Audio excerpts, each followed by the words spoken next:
Welcome to Bader International's Classic Online Motorcycle Sales. This is Chapter 20 of the restoration of the 1957 Harley-Davidson XL Sportster, engine number 3100. I'm assuming this will be the last chapter in the series of the teardown and restoration of this motorcycle, because we're getting very close. We just have the front fender to install, the wheels, the handlebars, and the front shrouds. Hopefully my key switch covers will show up today in the mail. If not, it's just going to slow us down. But anyhow, what we're going to do is we're going to go ahead and stream this live as the actual bike goes over the auction block on, I think it's the Friday, I think it's the 23rd of January. So keep an eye out for it, and we'll also make sure that we have it recorded on YouTube as well as the bike goes over. So I'm expecting we're going to do quite well on the auction block, but you never know. So stand by, we'll go ahead and get the rest of the work done now. Well, we have the fender installed now. As you can see, we had the plain-headed CAD-plated bolts with the shake-proof washers behind the heads here. And then the shake-proof washer up on the top obviously goes on the inside, and all you have is just the head of the bolt right up against paint. Now the little clamp here, people are going to tell me this is incorrect, because for 57 they actually took one that was a little bit longer in the length here. So we're going to have to source one of those if I can, and install it later if necessary. So your screws are Parkerized, along with a nut and a lock washer, and the same thing on the other side of the fender. So one fender installed. Well, what do you think? She's up on two wheels. It's only taken 20 chapters to do it, but I'm happy to say she's looking really nice. Also, my flippers came in today, thank God for that. So I'll go ahead and get the front tin all installed. And I also have to work a little bit on the clutch over here. For some reason the chain is interfering with the actual adjuster there, so I'll have to pull this cover back off and see what's going on. But other than a couple of clamps needed for the rear exhaust and a couple of CAD nuts here, I think we've got her pretty much underway. So I'm going to go ahead and start working on the handlebars now. Okay, I'm getting ready to start working on the front fork area. We've got all our tins clean. I've got the key switch covers mounted. Rear tins are all clean, as well as the fronts. When you have the stainless steel polished, they usually come back with a lot of rouge on them, so you have to clean them all up before you install them. And also the handlebars. We have to wire up the left bar for the horn and high-low, and then also install the barrels, the internal barrels for the advancer and the throttle. These cables are the cloth covered style, and this is exactly what we need. So we're going to go ahead and mount, or go ahead and build this out and get ready to mount them on the triple trees. All right, well, here's all the wiring coming out of the left handlebar. For the horn, you get the black with white tracer and the green with white tracer. And for your high-low beam, black, red tracer, red, yellow tracer, red, black tracer. You go ahead and feed them all through here and let them come out the end of your handlebar there, which is the easiest way to do it. And then I also slipped in the outside cable for the advancer. And what I'll do is I'll go ahead and check my fit to make sure I've got nice action on my barrel on the inside of the handlebar, but I'm not going to install this just as of yet, because once I install the handlebar, then I'll go ahead and cut my cable to fit, and then I'll go ahead and put the piano wire on with the barrel, and then go ahead and cut the internal or the inside wire to fit as well. And on the throttle side, basically it just takes the cable. There's no electrical wires going through it. And then I'll mount it up to the handlebar bracket, have all the wiring and everything come out of here, and then I'll place the whole unit on top of the triple tree after I install my top tin. So that's basically the Way you go about doing it, of course, you want to wire all of your switches, check it with an ohm meter, make sure everything's working properly, and again, then you go ahead and slide everything together. So we'll go ahead and get that started now. Today we have two real characters here, Dave Carlton and Fuzzy Quanto, working on this XR1000 motor. Jake and Elwood. That's right, yeah, Dumb and Dumber. That's it. But anyhow, Dave was kind enough to bring over some parts for the 57 project that I desperately needed. Thank you very much, Mr. David. And so we'll continue on with the quest, and we'll watch these these guys working on this engine as well. So while Dave was over here sandblasting on his 57 parts, I went ahead and wired up all the switches here. As you can see, you have the green and white, which is the ground, black with white tracer is the power to the horn, and then the three different colors for your high-low switch. So we'll just draw the cables through the jacket here and go ahead and mount the rest of the switches on now. So, okay, getting closer. Hey Gary, look who's here working on my sandblaster. Dave, say hi to Gary Moses. Hey Gary, how you doing? Now that we have the handlebars complete with all the switches in place, the wiring coming out as it should with all the new cabling for the advancer and the throttle, we're going to go ahead and install that up on the top triple tree. But before we do that, we have to install the top tin cover with the switches, switch covers in place. And as you can see, they finally came in. I'm very happy about that. And these are the proper nuts for the actual fork tubes. So these aren't being replicated at this point, so they're very difficult to come by. And again, thank you very much, Mr. Dave Carlton, for providing a set to me. So we'll go ahead and get this installed now and go on to the next step. We're getting ready to install the top tin, but I wanted to put the fork oil in it. And here's a little bit of a pointer. What I do is I take an actual tube, a vent tube, and stick it into one of the holes there. And then I go ahead and pour the oil into the fork. And what this tube does is it allows the air to vent out instead of having both holes trying to fill up at the same time and then a bunch of air bubbles coming up. So when you go to put your fork oil in, put that little vent tube in there, and the oil goes down much easier and makes much less mess for you. On my right side fork leg, the two holes that we have here aren't drilled all the way through, so basically you either have to sit there and watch your oil drip, drip, drip, or you take the tube, stick it in the hole that actually goes all the way through, and you just give it a little suck on the end of the tube here, create a little bit of a suction down there, and then you just pop the cap. Watch this, I'll do it.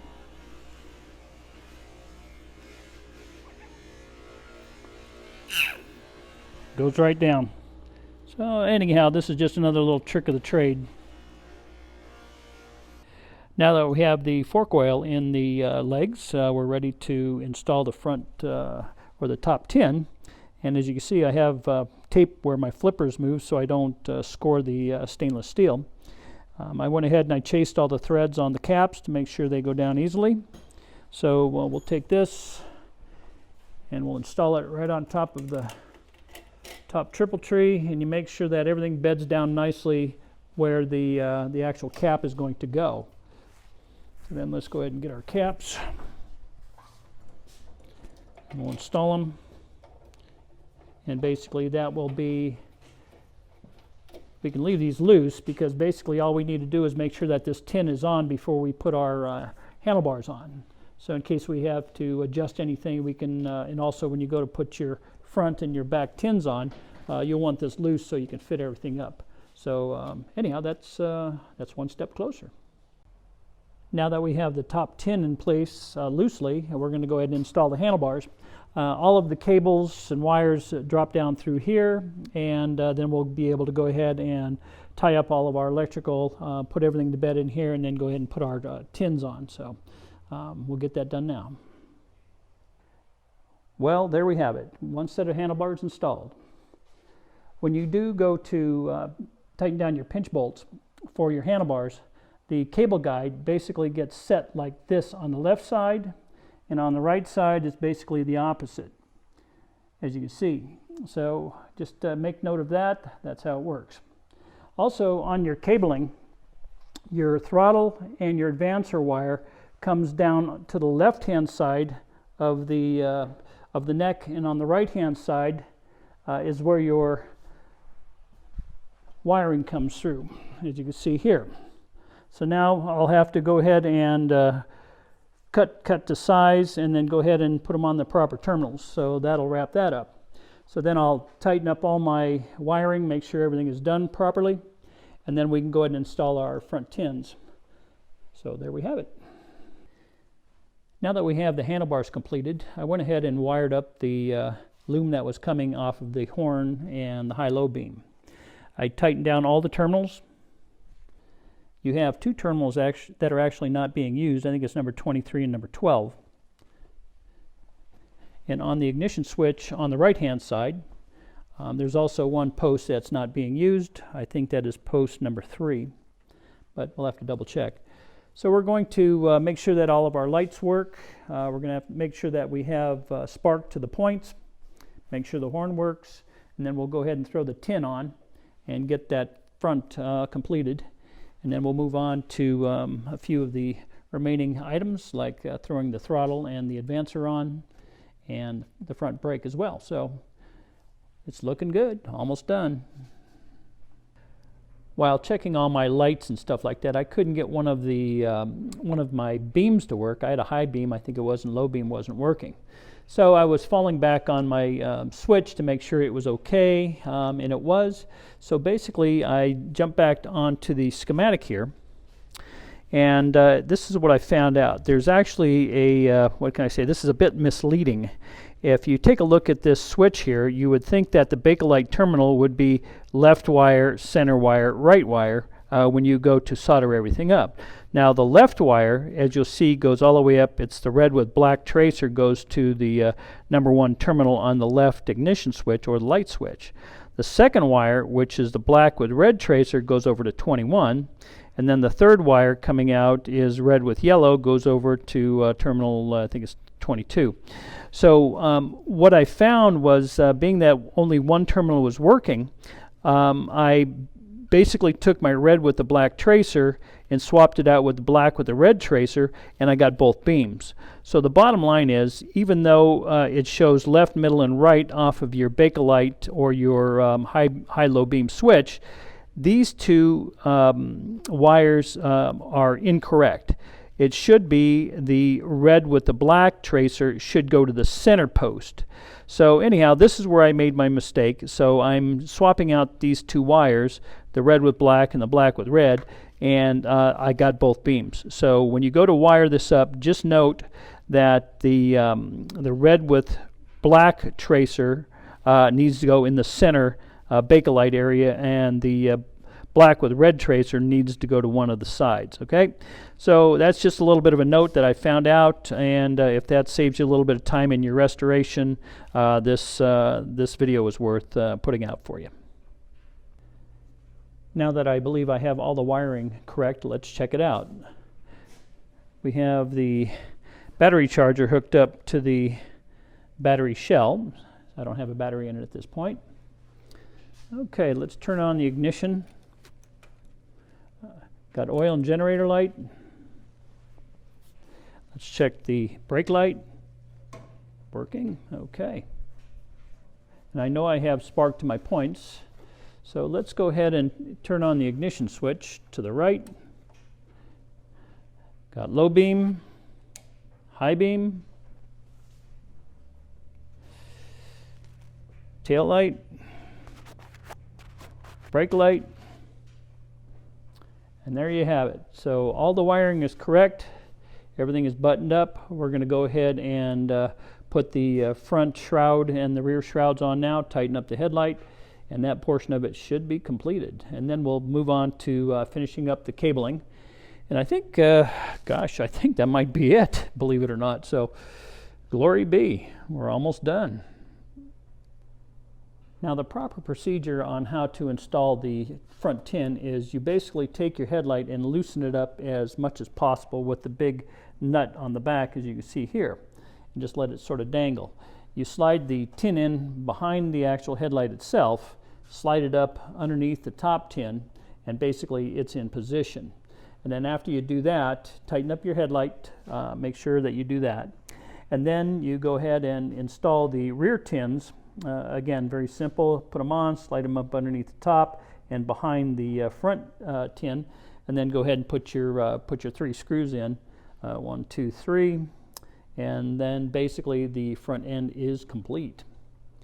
So we'll move on to the cabling, and then also we have the muffler to install, and also check out that little issue with the clutch. So after that, we're done. All right, I'm just about ready to slide my barrel in for the throttle. I had the jacket cut to length, I have it clamped, I have it through the barrel. I just need to put a screw on there and tighten it up. And I'm just getting ready to install the advancer as well. And if you have a hard time installing the hard wire through the cable after you have it all mounted, here's a little tip. Speaking of tips, take in on your belt sander, just grind a point on the actual end of your wire, and it helps it slip right through. So if you have that problem, give this a try. It might help you out. Okay, well, I have the throttle and the advancer all completed. As you can see, everything's working nicely. So next I'm going to go ahead and work on the clutch issue, and also the cables, the clutch cable at least, front brake. And while I'm doing this, I have Steve from Divine Detail detailing out the Merkle. We have 2 of them that are going to be going to the auction as well. So anybody needs any motorcycles detailed, cars detailed, Steve Snowbarger, Divine Detail, he is the man. I'm just getting ready to install the clutch and brake levers, and I just wanted to show you a bit of a difference here. On the actual brake, you'll see it has a small up here, and that just receives the coil of the actual jacket. And also the clamp on the handlebar is basically parallel with the bottom of the actual perch. As you see here, if I stick my finger in there, you'll see it goes straight across. Now for the clutch, you take a look at that hole and you'll see that it actually is closer to the what I'll call the front than it is to the back. So if you stick my finger in there, you can see that it's angled. Plus you have the larger hole for the actual adjuster. So again, this is proper for 57. It'll actually take this perch and sort of kick it downwards or more closer to the handlebar at the front. So that's the difference between the two. So we'll get them cleaned up and get them installed. Now on to the little clutch issue that we had. I went ahead and pulled the exhaust off, and I pulled the cover loose and found that the actuator arm was actually hitting the chain as it was rotating around. So whoever manufactured this actuator arm has the bend improper, so I'll have to go ahead and adjust that to give the chain a little bit of clearance. So at least it wasn't a big deal, but again, it's just 1 step forward and 2 steps back. So we'll get this fixed, put it back on, and continue our production. Well, we now have the cover reassembled. The arm has been bent down for clearance. Let's go ahead and roll the chain and see how she feels. Just like butter. Okay, so that's a fix. So on to reinstalling the exhaust system, and gosh, what else do we have? That's about it, actually. So we'll get that done. I'll tell you, if you talk about timing, it couldn't have got much better than this. I'm just getting ready to put my exhaust system on, and I just got this through the mail. These are all the brand new clamps for this bike. I ordered them through Gasbox. They're online. Jesse at the Gasbox LLC. They make all kinds of exhaust system components, and again, perfect timing. All stainless steel, and again, Dave Carlton brought a set over that I could have used, but they're a little bit out of shape. I would have had to work them a little bit to make them work properly, but look, fantastic. I'm very, very happy. Also, I just got in a headlight shell for the other 57 I'll be working on, so that's the next up-and-comer.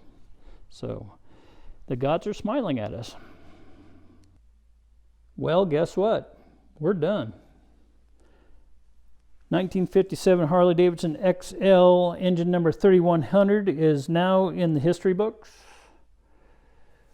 I've restored it to the best of my ability. I'm very happy with the outcome.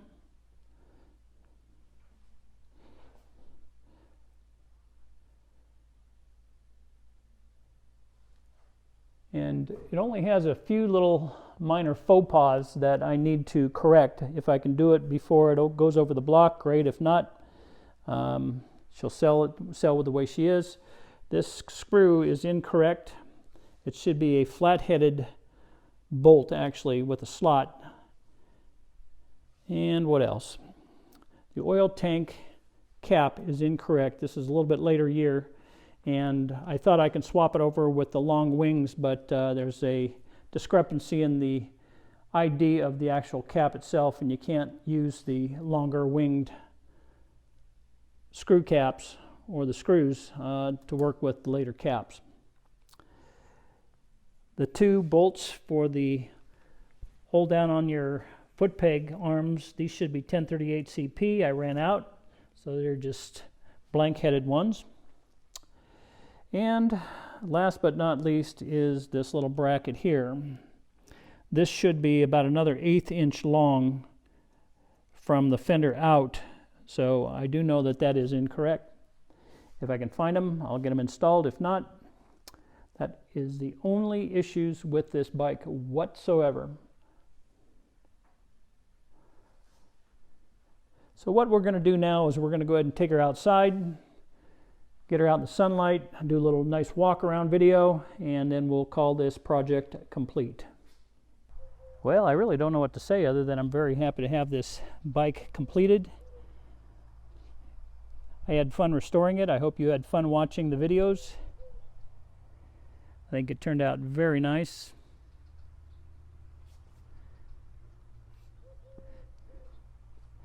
This bike will actually be going over the auction block on Friday. I think it's F261 through the Mecum auction in Las Vegas at the South Point. I know they run those auctions live on TV, so you're welcome to watch her go over. And I'll also see if I can stream it live on YouTube and also record it so I can add it on to the actual video here.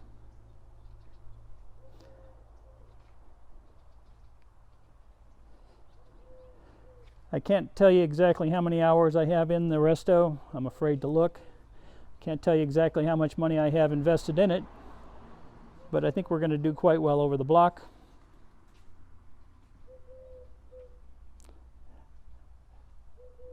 This bike is as perfect as I can get it. And again, I want to thank you all for sticking with us through all of the videos. I hope you'll be able to refer back to these videos for help and assistance when you go to restore your motorcycles.